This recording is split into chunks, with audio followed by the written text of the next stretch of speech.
नमस्कार विद्यार्थियों, जय श्री राम। मैं आपका अपना राणा सर स्वागत करता हूं एसएससीएन एकेडमी संकल्प से सिलेक्शन।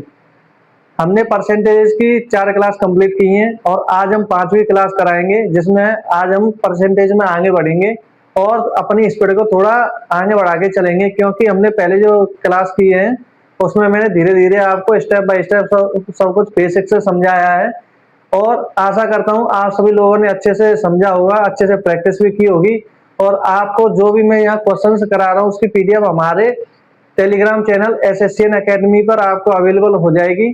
और आज हम 20 से आगे बढ़ते हैं और 21वां सवाल करते हैं। ये वाली पीडीएफ आपको मिलेगी एसएससीएन टेलीग्राम पर। आज इसमें 21वां सवाल है और ये जितने भी मैं क्वेश्चन करा रहा हूँ सारे के सारे पीवाईक्यू हैं और एग्जाम ओरिएंटेड हैं। यही प्रश्न डेटा अलग चेंज हो सकता है, संख्या अलग चेंज हो सकती है, लेकिन इसी टाइप के प्रश्न आपको एग्जाम में देखने के लिए मिलेंगे। इसमें मैंने SSC CGL, MTS, CHSL, UP police constable, CPO उनके प्रीवियस ईयर के क्वेश्चंस मैंने यहाँ पे लिए हैं और मैं यहाँ अच्छे से आपको डिस्कस करा रहा हूँ बेसिक से। बिल्कुल बेसिक से हमने स्टार्ट किया था, लेवल हम धीरे धीरे बढ़ा रहे हैं और ऐसे लेवल अपना आगे बढ़ाते हुए चले जाएंगे। पहली पीडीएफ को आज कोशिश करेंगे कि आज ये हमारी पहली पीडीएफ कंप्लीट हो जाए। तो आइए आज 21वां सवाल करते हैं। 21वां सवाल क्या कह रहा है यहाँ पे। ये जो 21वां सवाल है ये मैंने शॉर्ट वीडियो में भी कराया था और इसे आज मैं यहाँ डिस्कस कर रहा हूँ अच्छे से। ये एसएससी जीडी 2025 में आया हुआ सवाल है 21वां। तैयारी अच्छे से करना मेरे विद्यार्थियों, एग्जाम में ज्यादा समय नहीं है, पढ़ लो इस समय। ये 21वां सवाल एसएससी जीडी 2025 में आया हुआ है। एसएससी जीडी 2025 ये पिछले साल का ये क्वेश्चन है। इसमें क्या कह रहा है, पेट्रोल के मूल्य में 85% की वृद्धि होती है। पेट्रोल के मूल्य में 85% की वृद्धि होती है, इसकी खपत में कितने प्रतिशत की कमी कर दी जाए कि इस पर होने वाले व्यय में केवल 11% की वृद्धि हो। ये जो सवाल है मैं यहाँ पीडीएफ से पढ़ रहा हूँ और आपको यहाँ विजिबल होगा जब क्लास आपको मिलेगी, ठीक है। तो इसमें 21वां सवाल है और ये जीडी 2025 में आया हुआ है। इसमें क्या कह रहा है कि पेट्रोल के मूल्य में 85% की वृद्धि होती है। हम जानते हैं हर चीज अपने आप में 100% होती है, मैं शुरू से ये कहता आ रहा हूँ। तो पेट्रोल का पहला मूल्य मान लिया हमने 100, 85% की वृद्धि होती है तो 100 से हो गया 85। इसकी खपत में कितने प्रतिशत की कमी कर दी जाए कि इस पर होने वाले व्यय में केवल 11% की वृद्धि हो।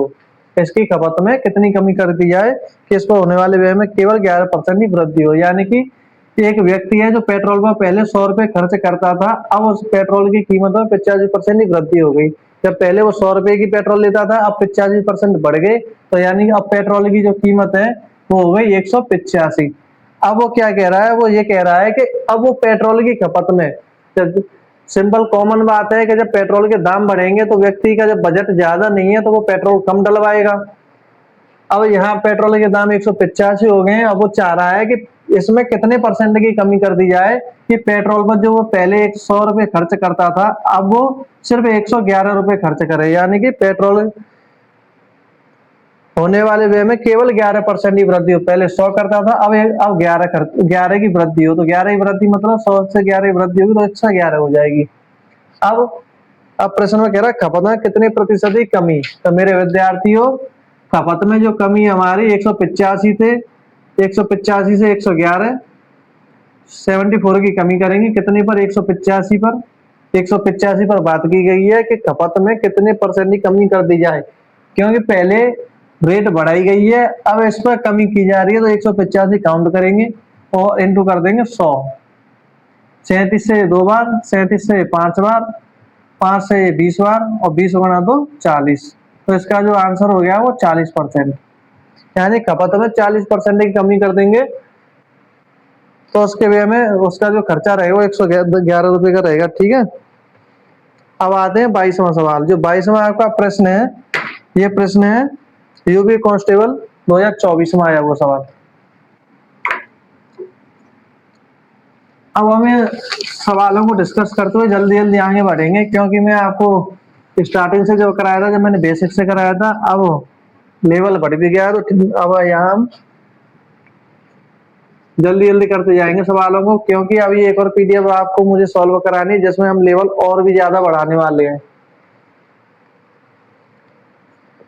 और टेंशन लेने की कोई जरूरत नहीं है, आप ये क्लास पूरी कीजिए। प्रैक्टिस नहीं इतनी भयंकर करा देंगे आपको कि आप परसेंटेज के सवालों को चुटकियों में उड़ाएंगे। ठीक है मेरे विद्यार्थियों, बस क्लास में बने रहना। 22वां प्रश्न यूपी पुलिस कांस्टेबल 2024 आया हुआ, ये क्या कह रहा है? पेट्रोल की कीमत में 25% की वृद्धि होती है, तो एक उपयोगकर्ता को खपत में कितने प्रतिशत की कटौती करनी चाहिए ताकि वह समान रहे? यानी पेट्रोल की कीमत पहले 100 थी, अब कितनी होगी? 25% की वृद्धि यानी 125। ये 4 बार, ये 5 बार, ठीक है। और 25% की जो फ्रैक्शन वैल्यू होती है वो वैसे वो होती है 25% की फ्रैक्शन वैल्यू 1/4। पहले पेट्रोल की कीमत 4 है, एक की यहाँ पे वृद्धि हो गई, एक की यहाँ पे वृद्धि हो गई, तो अब कीमत कितनी होगी? 5। वही मैंने यहाँ लिखा है रेशियो में, ठीक है। रेशियो से हम करते हैं इन सवालों को, जल्दी हो जाते हैं रेशियो से। अब 4 से ये 5 हो गया। अब इसमें क्या कह रहा है? तो एक उपयोगकर्ता को खपत में कितने प्रतिशत की कटौती करनी चाहिए ताकि वह समान रहे? मैंने शुरुआत में बताया था, ये वाला कॉन्सेप्ट लग रहा है। प्राइस इनटू कंजप्शन बराबर एक्सपेंडिचर। जब एक्सपेंडिचर कांस्टेंट रहेगा तो हमें एक वैल्यू दी होगी तो दूसरी वैल्यू हम फाइंड कर लेंगे व्युत्क्रमानुपाती के नियम से, ठीक है। तो आपको पेट्रोल की कीमत दी है, तो कंजप्शन की बात करिए तो कंजप्शन कितना हो जाएगा? 5/4। कितने की कमी की बात कर रहा है? एक। कमी कितनी हुई? एक कितने पर? 5 पर, इंटू 100। 1/5 की जो वैल्यू होती है वो होती है 20%, और ये हो जाएगा आपका आंसर। ठीक है विद्यार्थियों, अब आते हैं हम 23वें प्रश्न पर। 23वां प्रश्न क्या कह रहा है? ये आया हुआ आपका सीजीएल 2023 के प्री में। एक परीक्षा उत्तीर्ण करने के लिए कुल अंकों में से 48% और विशेष योग्यता के साथ प्रथम श्रेणी प्राप्त करने के लिए 80% आवश्यक है। एक विद्यार्थी ने 817 अंक प्राप्त किए और 47 अंकों से अनुत्तीर्ण हो गया। विशेष योग्यता के साथ प्रथम श्रेणी प्राप्त करने के लिए उसे कितने अंक प्राप्त करने चाहिए? ये परीक्षा में फेल पास से संबंधित प्रश्न आपको किसी ना किसी शिफ्ट में जरूर मिलेगा। ये इंपोर्टेंट क्वेश्चन है और करने में ज्यादा कठिन भी नहीं होते हैं, आसान होते हैं। बस इन्हें समझने की बात होती है, लॉजिक से समझना चाहिए। और इसका जो सॉल्यूशन है इसकी लैंग्वेज में लिखा हुआ है सॉल्यूशन। बस ये है कि हमें थोड़ा अच्छे से समझना है यहाँ पे। अगर अभी तक आपको ये नहीं आता है तो आ जाएगा, अगर आता है तो अच्छे से प्रैक्टिस हो जाएगी आपकी, ठीक है। परीक्षा में पास होने के लिए कुल अंकों में से कितने अंक चाहिए? 48%। यानी कोई एक परीक्षा होती है उसमें 48% पे पास माने जाते हैं। किसी के अगर 48 से 47% आए तो वो फेल हो जाएगा, और 48 से 48 प्लस आएगा तो वो पास हो जाएगा, ठीक है। और विशेष योग्यता के साथ प्रथम श्रेणी प्राप्त करने के लिए 80% अंक आवश्यक है। यानी अगर विशेष योग्यता के साथ पर पास होना है, बढ़िया क्लास में पास होना, टॉप करना है, तो 80% से ऊपर आएंगे वही टॉपर्स में उन्हीं स्टूडेंट से गिनती होनी है। तो ये होगी विशेष योग्यता। क्या कह रहा सवाल? 48% में ओनली पास होंगे, तो विशेष योग्यता पर कितनी कितनी मांगी है? 80%। एक विद्यार्थी ने 817 अंक प्राप्त किए। एक विद्यार्थी ने कितने अंक प्राप्त किए? 817 अंक, और 47 अंकों से वो फेल हो गया। अब मुझे एक बात बताइए, एक विद्यार्थी ने 817 अंक प्राप्त किए और 47 अंकों से फेल हो गया, अगर वो उसे 47 अंक और मिल जाते तो क्या होता? तो कॉमन बात है, आप कहेंगे कि अगर 47 अंक और मिल जाते तो पास हो जाता। हो जाता कि नहीं हो जाता? 817 अंक मिले, 47 अंकों से फेल हो गया, अगर उसे 47 अंक कैसे भी मिल जाते तो वो पास हो जाता, यानी बिल्कुल फिक्स पास होता वो, जितना जो मार्जिन रखा गया है पास करने का उस पे। और पास करने का मार्जिन इसमें सवाल में कितना दिया है? 48%। कि कुल अंकों में से अगर किसी स्टूडेंट के 48% अंक आ जाए तो वो पास हो जाएगा। तो मिल गया ना, 48% कितने के बराबर हो गई? 817 प्लस 47, ठीक है। अब इसमें पूछा क्या है? इसमें पूछा यह है कि विशेष योग्यता के साथ प्रथम श्रेणी प्राप्त करने के लिए उसे कितने अंक प्राप्त करने चाहिए। अब विशेष योग्यता के साथ पास होना है तो उसे, इसमें कॉमन बात है कि 80% की बात की गई है कि 80% में कितने अंक लाने होंगे उसे। तो आइए अब इसे हम सॉल्व करते हैं। ये हमारा 23वां प्रश्न है ना, और इस टाइप के मैं 2-3 प्रश्न आपको सॉल्व कराऊंगा। आशा करता हूँ समझ में आ गया होगा बोलने में। अब यहाँ करते हैं।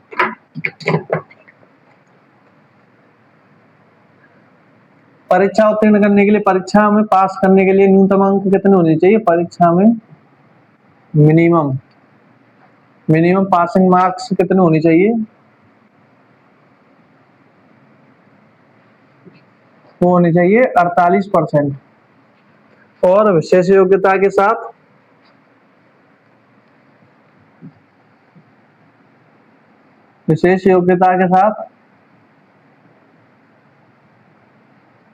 कितने होने चाहिए? 80%। इसमें क्या है कि एक विद्यार्थी है, जैसे 817 अंक प्राप्त किए, विद्यार्थी ने कितने अंक प्राप्त किए थे? 817 अंक। और 3 मार्क के कितने हो गए? 817 अंक। ठीक है। और वो 47 से क्या हो गया? वो 47 मार्क्स से वो हो गया फेल। अब समझना, अगर ये 47 अंक, ये 817 अंक मिले इसे और 47 मार्क्स से ये हो गया फेल, अगर ये 47 नंबर और मैं से दे दूं तो ये पास हो जाएगा? नहीं हो जाएगा? इसकी बल्ले बल्ले हो जाएगी। अब इसे अफसोस हो रहा है इस विद्यार्थी को कि मुझे 47 अंक काश मिल जाते तो कम से कम अपने घर वालों की नजर में पास तो हो जाता। कम से कम ये तो कह पाता कि हाँ मैंने 48% ले आया, मैं पास हो गया। और आजकल तो इंस्टाग्राम और यूट्यूब पे यही ट्रेंड चल रहा है शॉर्ट्स में, कि कोई बस 33% में पास हो जाए तो उसी की स्टोरी लगा देते हैं, उसी की खुशी मनाते हैं। तो ये भी खुशी मना लेता, ये भी स्टूडेंट ये 48% प्राप्त कर लेता, लेकिन नहीं आ पाया। अब चलो ऐसे, अब हम एक काम करते हैं, इसको इसकी खुशी मनाने देते हैं। ठीक है, तो इसकी खुशी कैसे मनेगी? इसकी खुशी मनेगी कि इसको ये अंक और दे दो आप, जिससे बोल दो कि भाई ले 47 अंक और ले ले तू पास हो जाए, तू स्टोरी लगा। ठीक है, तो ये हो गया 817 प्लस 47। अब 817 और 47 ये कितने हो गए? 864। और 864 किसके बराबर हो गए? यानी इसको 864 अंक प्राप्त हो गए। तो इसका मतलब क्या है? ये कहेगा कि मुझे हाँ 48% मार्क्स मुझे मिल गए। अब ये स्टोरी लगाएगा खूब। तो 48% की जो वैल्यू है वो कितनी हो गई? 864। तो 1% की वैल्यू कितनी हो जाएगी? ये 8 से कितनी बार गया? 6 बार। और ये 8 से गया 108 बार। ये 1 बार, और ये 6 से कितनी बार गया? 18 बार। यानी 1 की वैल्यू हो गई 18। अब इसमें प्रश्न में क्या क्या है? प्रश्न में कहा है विशेष योग्यता के साथ, प्रथम श्रेणी प्राप्त करने के लिए, यानी फर्स्ट डिवीजन आने के लिए विशेष योग्यता के साथ कितने मार्क्स लाने चाहिए? अब ये हमने करा दिया पास, कि भाई 48% तू हो गया पास। अब इसके मन में लालच आ गया, अब ये कह रहा है कि मुझे फर्स्ट डिवीजन और चाहिए। चलो इसे फर्स्ट डिवीजन दे देते हैं। फर्स्ट डिवीजन के लिए क्या चाहिए? 80%। एक नंबर पे कितने? 18। तो 80 पे कितने हो जाएंगे? 18 गुणा 80। 18 गुणा 80 करेंगे तो 1440। और अब ये मिठाई के इतने डब्बे बांटेगा ये कि भाई अब तो फर्स्ट डिवीजन ले आया मैं, चाहे कैसी भी आया। तो ये हो गए 1440। आशा करता हूँ ये आपको अच्छे से समझ में आया होगा। और ये आपका जो एक क्वेश्चन आया था, ये आया था आपके सीजीएल 2023 में। ठीक है, अब करते हैं 24वां प्रश्न।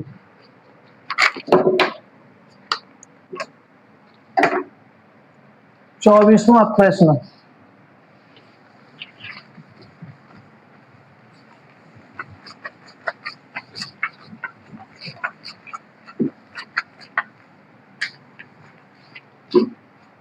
प्रश्न क्या कह रहा है? गीता ने 30% अंक प्राप्त किए और 50 अंकों से अनुत्तीर्ण हो गई। ऐसे सवालों में इतने प्यार से कराऊंगा कि आप एक बार कंसेप्ट समझ लोगे तो इसे भूलोगे नहीं। ठीक है, और यहाँ हम जो क्लासें करेंगे अच्छे से करेंगे और रेगुलर करेंगे और एंजॉय के साथ करेंगे, ताकि आपको बोरिंग भी फील ना हो। अब आइए 24वें सवाल पर। ये भी आपके 2022 सीरियल में आया हुआ है। ठीक है, गीता ने 30% अंक प्राप्त किए और 50 अंकों से होगी फेल।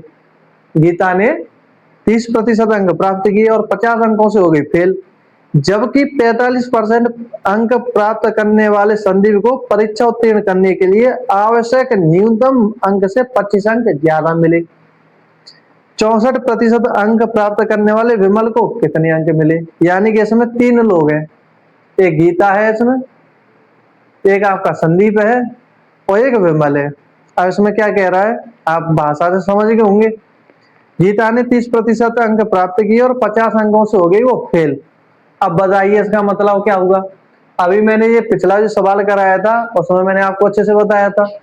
अब आप बताइए कि गीता को 30% अंक मिले और 50 अंकों से हो गई वो फेल, तो क्या मतलब रहा? इसका मतलब ये रहा कि गीता ने जो ऑब्टेन किए मार्क वो कितने किए हैं, गीता को कितने परसेंट मिले? गीता ने जो ऑब्टेन किए वो 30% किए हैं। अब वो हो गई है 50 अंकों से फेल, 50 अंकों से फेल हो गई है। ठीक है, अगर मैं ये कहूं कि ऐसे 50 अंक और दे देते भाई तो गीता हो जाती पास। क्या हो जाती? पास। चलो हम इसे पास होने की खुशी मना ले देते हैं कि भाई खुशी मना, कोई टेंशन नहीं है, 30% तो मिल ही गया, बस 50 अंकों से तो फेल हो रही है, हम तुझे पास कर देंगे, 50 अंक और दे देंगे, ताकि अपने घर की नजरों में ये कह सको कि हाँ हम भी पास हो गए, पढ़े थे हम। तो तुम भी पढ़ लो, तुम भी पढ़ाई कर लो, एग्जाम में पास हो जाओगे, लाइफ सेट हो जाएगी, मन लगा के पढ़ाई कर लो तुम भी, रिग्रेट ना करना पड़े। यहाँ तो हम बढ़ा लेंगे 50 अंक, यहाँ बढ़ा लेंगे, कोई दिक्कत नहीं। एग्जाम में कैसे बढ़ाओगे? मेहनत करने से। ठीक है, और संदीप का क्या है? संदीप का ये है कि 45% अंक संदीप को मिले हैं और 25 अंक ज्यादा मिले। जो मिनिमम क्राइटेरिया है, जो मिनिमम क्राइटेरिया उससे 25 अंक ज्यादा मिले। ठीक है, संदीप को। संदीप ने कितने अंक प्राप्त किए? तो संदीप ने जो प्राप्त किए अंक वो किए हैं 45%। ये तो 50 अंकों से फेल हुई है और इसको कितने मिल गए? 25 मार्क्स ज्यादा मिल गए। ये 25 मार्क्स से पास हुई है, पास हुआ है संदीप। ठीक है, अब क्या कह रहा है? ये कह रहा है प्रश्न 64% अंक प्राप्त करने वाले विमल को कितने अंक मिले? यानी कि विमल है, विमल को 64% अंक मिले हैं। अब प्रश्न में ये पूछा है कि नंबर कितने मिले हैं। ठीक है, तो ज्यादा सोचने वाली बात नहीं है, आपको आसानी से समझ में आ गया होगा। अगर नहीं आया है भाषा से तो और समझा देते हैं कि संदीप को 45% अंक मिले हैं। कितने प्रश्न, कितने परसेंट अंक मिले? 45%। और जो मिनिमम क्राइटेरिया यहाँ रखा था पास होने के लिए, मिनिमम जो कम से कम, जैसे मान के चलो एक उदाहरण ले लेते हैं कि संदीप को 40 अंक मिले और मिनिमम क्राइटेरिया था 35, यानी 35 पे संदीप हर कोई पास हो जाता, 35 पे हर कोई पास हो जाता, लेकिन उसे मिले 40 संदीप को। तो कितने अंक ज्यादा मिले उसे? 5 अंक ही तो ज्यादा मिले 35 से। मिनिमम, मिनिमम कितना रखा है? 35। ऐसी इसमें कोई मिनिमम क्राइटेरिया यहाँ पर रखा हुआ है और उससे 25 अंक ज्यादा मिले हैं। ठीक है, और इसको मिनिमम क्राइटेरिया से 25 अंक से फेल हो गई है। अब क्या करेंगे? अब इसमें ये करेंगे कि जो मिनिमम क्राइटेरिया है इसको बराबर करेंगे, यहाँ भी मिनिमम क्राइटेरिया रहा होगा, यहाँ भी रहा होगा। अब ऐसे कैसे करेंगे? देखो आ जाओ, गीता को 30% मिले और 50 अंकों से फेल हो गई। अगर उसे 50 अंक और दे देते तो वो पास हो जाती। संदीप को 45% अंक मिले और उसे कितने मिले? 25 अंक ज्यादा। मिनिमम क्राइटेरिया से 25 अंक ज्यादा मिले हैं, तो मिनिमम क्राइटेरिया में अगर 25 में इसे घटा दूं तो ये फिक्स उसी पर पहुंच जाएगा। पहुंच जाएगा? नहीं पहुंच जाएगा? ये पहुंच जाएगा इसी पर। 45% मिले, 25 ज्यादा मिले, अगर 25 में इसमें कम कर दूं संदीप के तो क्राइटेरिया पहुंच जाएगा ना। जैसे मैंने बताया कि 35 मिनिमम क्राइटेरिया रखा है, संदीप को मिलेंगे 40 नंबर। ठीक है, अब हम कहें कि उसे मिनिमम क्राइटेरिया से कितने ज्यादा मिले? 5 ज्यादा मिले। अब 5 ज्यादा मिले तो मिनिमम क्राइटेरिया निकालने के लिए क्या करेंगे? 40 में से 5 घटाएंगे ना, तभी तो पता लगा पाएंगे कि फिक्स कितने नंबर क्राइटेरिया रखा था। ऐसे ही हमें पता नहीं है, और पता नहीं है तो हम मिनिमम क्राइटेरिया निकाल लिया, 45% में 25 घटा देंगे। अब ये क्या है गीता, 30% अंक मिले हैं, 50 अंकों से पास हुई है तो फेल हुई है। अगर इसे 50, सॉरी ये फेल हुई थी ना, अगर इसे 50 अंक और ज्यादा दे दें तो ये फिक्स मिनिमम क्राइटेरिया पर पहुंच जाएगी। पहुंचेगी कि नहीं पहुंचेगी भाई? वही उदाहरण, 30 अंक गीता को मिले, 30 अंक, और मिनिमम क्राइटेरिया से 5 अंक ये कम मिले। अगर 5 अंक और दे दें तो ये 35 हो जाएगा कि नहीं हो जाएगा? यहाँ ले लो उदाहरण अच्छे से, ये संदीप है, ठीक है, और ये गीता है, ठीक। संदीप को क्या है कि संदीप को जो मिनिमम क्राइटेरिया रखा है वो रखा है 35, और संदीप को मिले 40, और गीता को कितने मिले? 30, ठीक है। तो गीता को कितने मिले? 5 अंक कम मिले, और संदीप को कितने मिले? 5 अंक ज्यादा मिले। अब ये बराबर के कैसे होंगे? अगर संदीप के 5 अंक घटा दूं मैं, और संदीप के 5 अंक मैं घटा दूं तो कितने बचेंगे? या 35 5 अंक घटा दूं और यहाँ 5 अंक जोड़ दूं तो बात तो बराबर है ना? आएगा तो 35 ही आएगा कि नहीं आएगा? 35, ये 35 ही आएगा इसी जगह पे, सही है ना? आ गया ना समझ में? ऐसे यहाँ ये बराबर हो जाएगा, और ये बराबर हो गया, परसेंट परसेंट को एक तरफ कर लेंगे तो ये कितना हो गया? इधर जाएगा तो 15%, और ये इधर आएगा तो 75%। एक की वैल्यू कितनी हो गई? 5। एक की वैल्यू कितनी होगी? 1% वैल्यू 5।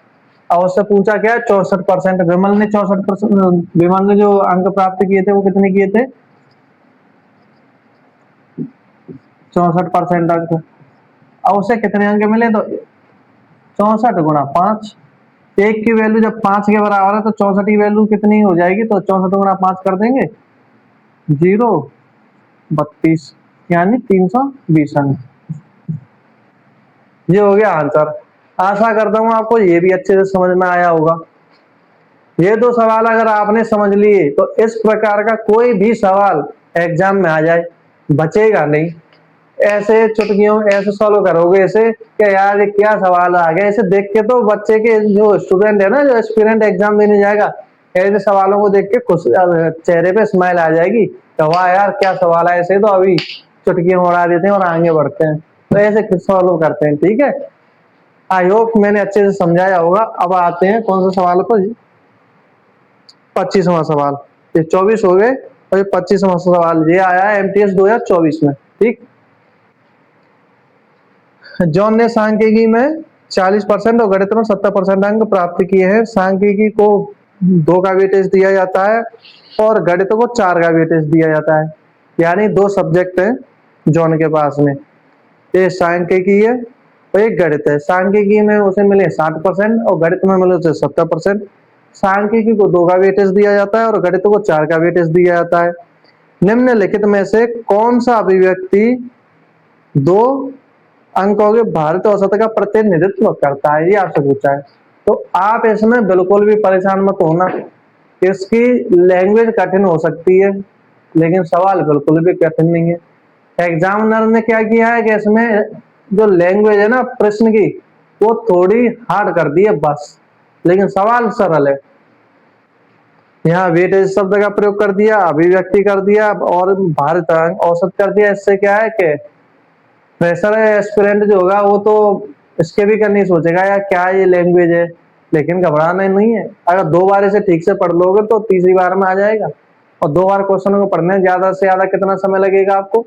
ज्यादा से ज्यादा 10 सेकंड 15 सेकंड, उसी में इसका आंसर है। तो आइए करते हैं।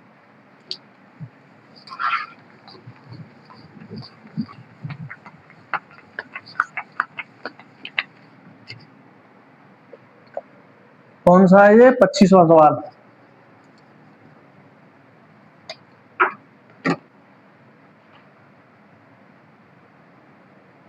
सांख्यिकी में जॉन को कितने मिले? जॉन 1, ठीक है, और सांख्यिकी में 60% मिले और गणित में कितने मिले? गणित में मिले 70%, ठीक है। और सांख्यिकी को कितने का वेटेज दिया गया है? 2 का। ये 2 का वेटेज है, मैं बताऊंगा वेटेज क्या है। और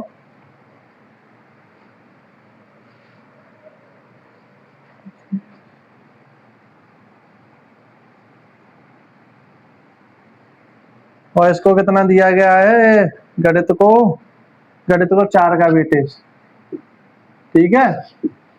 गणित को 4 का वेटेज दिया है। ये क्या है वेटेज, एक्चुअल में ये पासिंग मार्क्स, ये टोटल मार्क्स हैं, अधिकतम मार्क्स।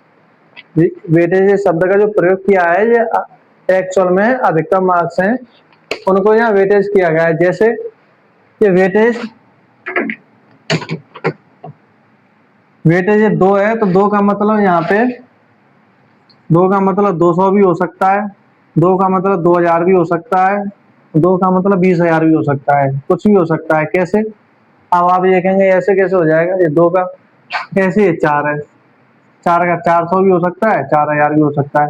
ये क्या है कि ये आपको रेशियो में, एक तरह से रेशियो में दिया है। जैसे सांख्यिकी में ये ले लेते हैं मानो, ठीक है। 2 को हमने 200 मान लिया, 4 को मान लिया हमने 400, 2 को हमने 200 और 4 को 400 ये मान लिया।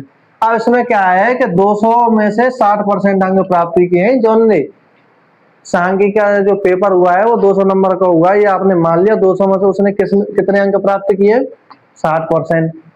और गणित का हुआ 400 नंबर का, 400 नंबर से गणित में कितने परसेंट प्राप्त किए, 70%। ये है इसका असली मतलब वेटेज का, समझ गए आप।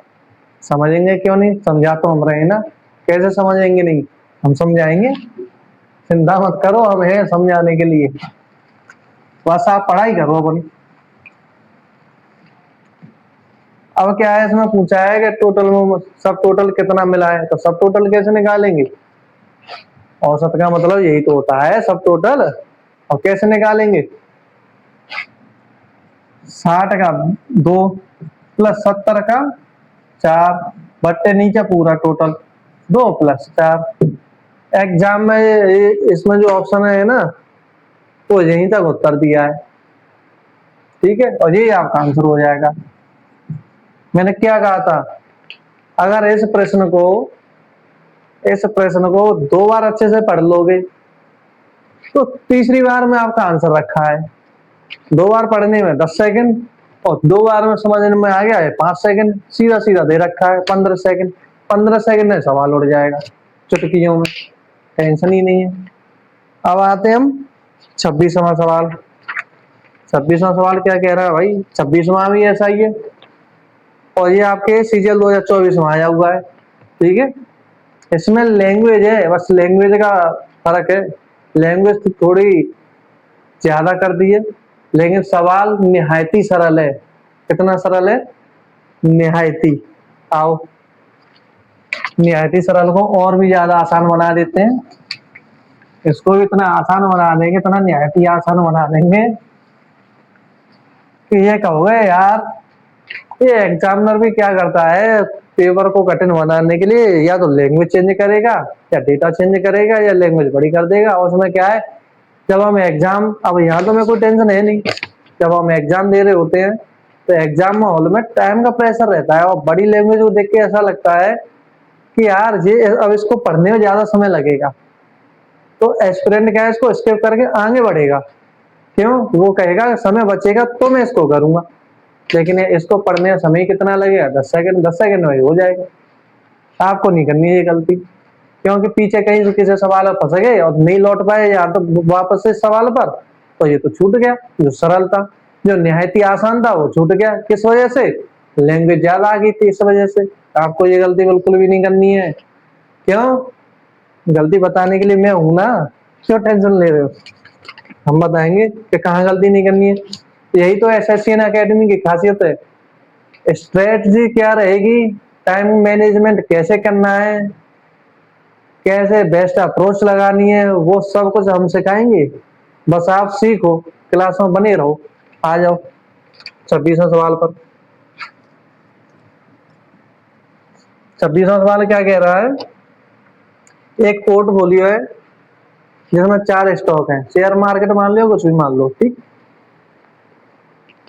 स्टॉक ए पोर्टफोलियो का 20% का प्रतिनिधित्व करता है और इसका रिटर्न जो है 6% है। यानी कि ए पोर्टफोलियो में 20% है, 20% का वो 6% रिटर्न देता है। एक तरह से मान लो ब्याज, वो 6% की हमको ब्याज दे रहा है।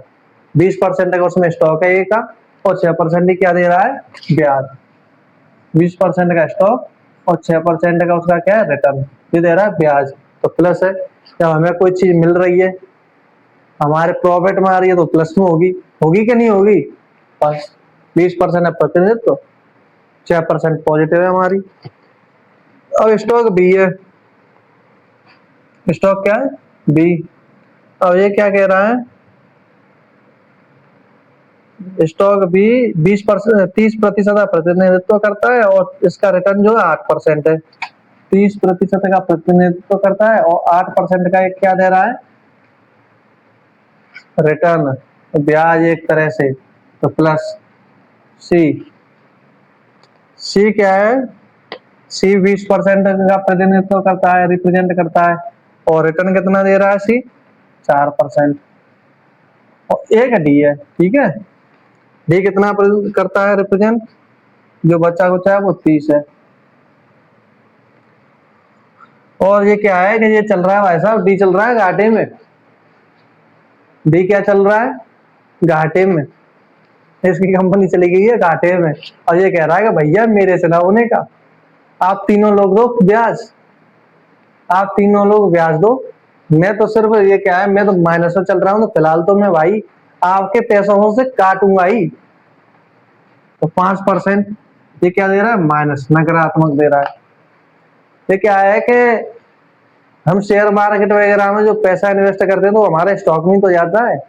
अब मार्केट अप होती है तो हमारा पैसा प्लस होता है, मार्केट डाउन होती है तो हमारा पैसा डाउन होता है। बहुत से एस्पिरेंट तो होंगे जो शेयर मार्केट के बारे में जानते होंगे, शेयर मार्केट में पैसा भी लगाते होंगे, लगाते होंगे कि नहीं लगाते होंगे। अगर किसी ने लगाए होंगे तो वो तो समझ जाएगा कि हाँ भाई, अगर ये ए बी सी अगर ये फायदे में चल रही है मार्केट तो ये प्लस में देंगी, और ये घाटे में चल रही है तो ये तो हमें घाटे में देगी ना। हमारे पैसे जो होंगे, मान के चलो हमने 10,000 इन्वेस्ट कर रखे, 5 घाटे में चल रही है, 5% है तो 5% हमारे से ले ही लेगी। तो ये शेयर मार्केट का प्रॉफिट लॉस होता है और कुछ नहीं होता है। अब आइए, इसमें क्या पूछा है, इसमें आपसे पूछा है पोर्टफोलियो का औसत रिटर्न क्या है। यानी एक व्यक्ति है, उसने 4 स्टॉक में अपना पैसा लगा रखा है, 20%, 30%, 20% और 30%। इसमें 6% प्रॉफिट मिल रहे हैं, इसे 8% प्रॉफिट मिल रहे हैं, इसे 4% प्रॉफिट मिल रहे हैं, इसे 5% नेगेटिव मिल रहे हैं। तो अब वो ये कह रहा है कि ओवरऑल उसे प्रॉफिट हो रहा है या लॉस हो रहा है, कितना हो रहा है, जो भी हो रहा है वो बताइए। तो आइए, 20% का 6% कितना हो गया, 20% का 6%, तो 20 का 6 हो गया 1.2। अब इतना तो निकालना सीख गए होंगे ना। हमने यहाँ पे 25 सवाल डिस्कस कर लिए, 25 PYQ करा लिए। अब ये तो आप निकाल लोगे ना कि 20% का 6% कितना होगा। चलो यार एक बार और बता देता हूँ, 20% का 6% बटे 100, 20/100, 5 से कितना बार गया, 1.2 बार। ठीक है, अब यार ये थोड़ी कराएंगे हम, चलो। अब वैसे भी तुम होशियार हो, इंटेलिजेंट हो, PYQ कर रहे हो यहाँ पे मेरे साथ में, तो कॉमन सी बात है, निकाल नहीं लोगे। और इसका कितना हो गया 1.2, इसका कितना हो गया 2.4, इसका कितना हो गया, इसका हो गया 0.8, 0.8,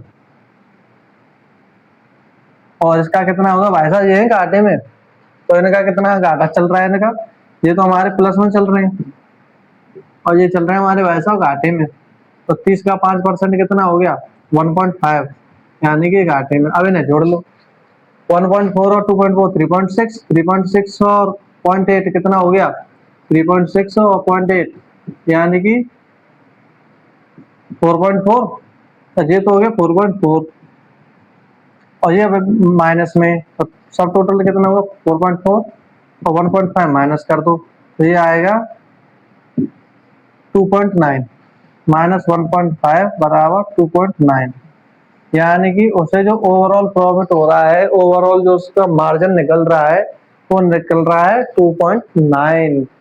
मेरे विद्यार्थियों, एग्जाम की तैयारी अच्छे से कर रहे हो, पीवाई की कर रहे हो, आराम से करना और बेस्ट स्ट्रेटजी के साथ में करना। ये हो गया आंसर। प्रश्न की लैंग्वेज थोड़ी ज्यादा आती है तो स्किप मत करना। ऐसा होता है कि लैंग्वेज अगर बढ़िया आ जाए सवाल में तो घबराना तो बिल्कुल भी नहीं है। एक बार उसे अच्छे से पढ़ लो, आ जाए तो ठीक, नहीं तो आगे बढ़ जाओ, से मार्क और रिव्यू कर दो, बाद में आके करो। सही है कि नहीं? हर एक बार में और ऐसे सवाल अक्सर आसानी से समझ में आ जाते हैं एक बार पढ़ने में ही।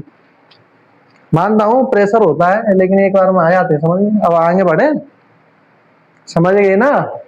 आगे बढ़े, ठीक है, चलो बढ़ते हैं और आगे। अब आगे क्या है? 27वां प्रश्न। और 27वां प्रश्न ही उसी से एसएससी जीडी 2023 में आया है।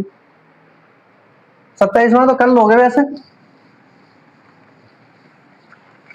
क्यों भाई?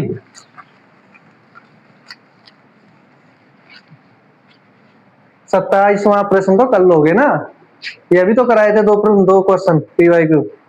चलो तीसरा भी करा देते हैं इस पर।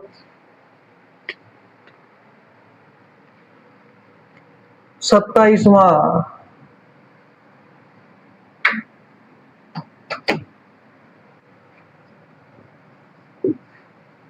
क्या कह रहा है? 27वां, एक छात्र को पास होने के लिए 40% अंक प्राप्त करने होते हैं। एक छात्र को पास होने के लिए 40% अंक प्राप्त करने होते हैं, उसे 178 अंक मिलते हैं और वह 22 अंकों से फेल हो जाता है। अधिकतम अंक क्या है? क्यों भाई? आंधी आ गई है, उसकी आवाज आ गई है, कोई भी दिक्कत नहीं है। आंधी आए या तूफान आए, हमें अपनी पढ़ाई नहीं छोड़नी है, हमें अपनी पढ़ाई कंटिन्यू करनी है। एग्जाम पास करना है ना।